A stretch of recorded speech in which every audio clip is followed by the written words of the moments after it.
Hello guys, and welcome back to MS Tech Tutorials. And in today's video I'm going to be showing us how you guys can fix any like Xbox internet or Wi-Fi issues, and let's get straight into it. So the first thing I do recommend doing is head over to settings, go over to general and then network settings, and then you want to go over to advanced settings, then you want to go to DNS settings. From DNS settings, just click on manual, and then you want to change these settings to 8.8.8.8, and I'm pretty sure the other one is also 1.1.1.1, but I do recommend doing this instead.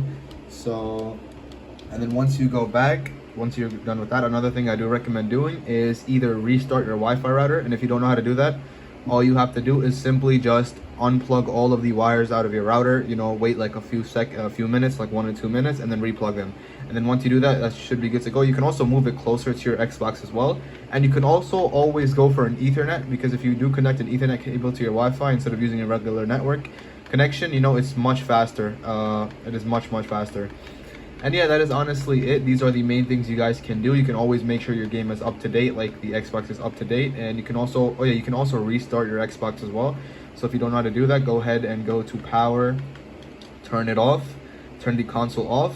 Same thing with the Wi-Fi router. Just wait, unplug all of the wires out of the Xbox, wait 30 seconds to a minute, and then replug them in. And then that is also how you can restart your Xbox as well, and that also does help as well.